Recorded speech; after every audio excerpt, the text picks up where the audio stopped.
These are the live internet studies brought to you week after week. My name is Arabin Lyman Hanavi, and we start the hour-long study with the first 30-minute segment on Matthew 9:14 through 17, Judaism v. Christianity. That's the short title, or are Judaism and Christianity incompatible with one another? That's the long study, or the long title there. And so we've been working through the passage. You can see it, that you can see on your screen right now. It's a passage that's taken out of the book of Matthew, which does show up in Mark and in Luke, but it's missing in John. Let me just read the passage for you, then we'll jump right into where we left off last week. The ESV has a heading that says a question about fasting, and that lends to the assumption that all of the verses are actually about fasting, but that may or may not be true. As we look at the three kind of anecdotal examples that are given by Yeshua, we find that some of them are about fasting and others are maybe not necessarily. We'll see what the Christian commentaries say. We've been talking about that as well. Starting in verse 14, Yeshua says, Matthew writes, "Then the disciples of John came to him," and of course they came to Yeshua, that's the him, saying, "Why do we and the Pharisees fast, but your disciples do not fast?" And then verse 15, and Jesus said to them, "Can the wedding guests mourn as long as the bridegroom is with them? The days will come when the bridegroom is taken away from them, and then they will fast." And then verse 16, "No one puts a piece of unshrunk cloth on an old garment, for the patch tears away from the garment, and a worse tear is made." And then verse 17, "Neither is new wine put into old wineskins. If it is, the skins burst, and the wine is spilled, and the skins are destroyed, but new wine is put into fresh wineskins, and so both are preserved."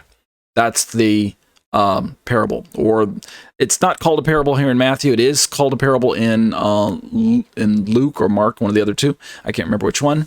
But the point is that we've been looking at this section through the lens of common Christian interpretation, as kind of has been carried along down through the last 1900 or 2000 years or so.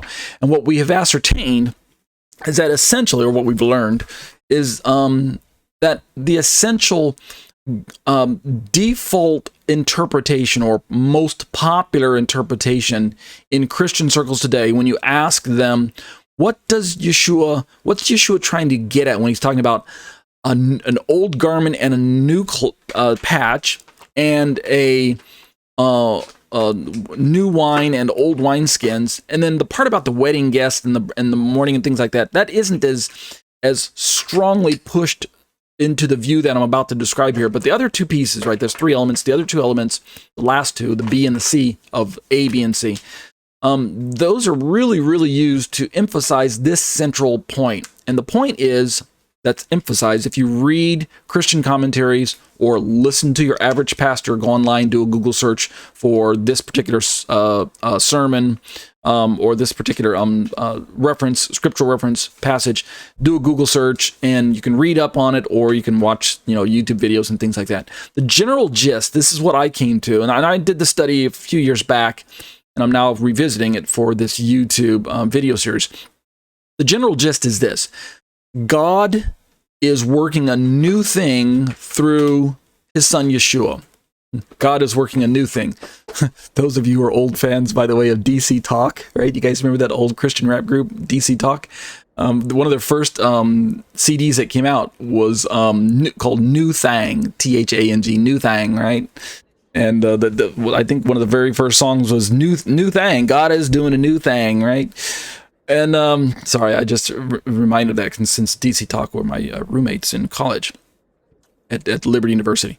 So God is doing a new thing through Yeshua, through his son, and this new thing, right? This new thing is incompatible with the existing worldview of Judaism, or the existing religious system of the day.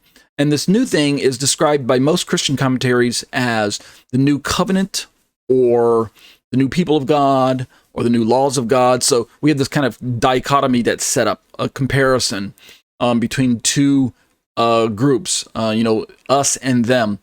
And essentially what we're talking about is what amounts to replacement theology, or supersessionism, where one group is superseding the other, or one group is replacing the other. So in the terms of people groups, it's Israel is being displaced by the church, by the Gentile Christians. So Israel gets replaced. Israel's out, the church is in. If you pour it through the topic of the Torah, of the law of God, the law of Moses, then the law of Moses is out and the law of Christ is in. So that's the replacement there. If you're talking about covenants or testaments, like you read in your Bible, if you open up your Bible, you know you've got two main sections, Old and New Testament, with that little separator page in the middle that you really should just rip out. But in terms of Christian theology, Old Testament is out or downplayed or being replaced or outmoded, or it's run its course, right? And the New Testament era is here, or something like that. You ask Christians, are you Old Testament Christian or New Testament Christian? They'll just tell you right away, I'm a New Testament Christian.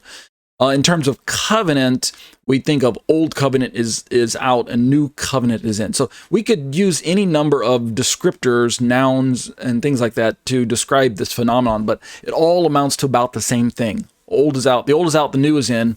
And when we talk about, again, people groups of God, if you're on the receiving end of the going out process of the older, of the outdated, the Jewish people, it doesn't really sit very well with you. So that kind of drives part of where I'm going with my commentary, because I'm Jewish and I'm a believer in Jesus, and I have a high respect for the Torah and the people of God and the law of God and the Old Testament and things like that. And yet when I hear all of these sermons about, well, all of that's out, all that's being replaced, I begin to scratch my head and say, okay, that sounds good. Sounds theologically, maybe even factual or plausible. But what does the Bible say? And what does this parable really say? So we're looking at this parable through that perspective.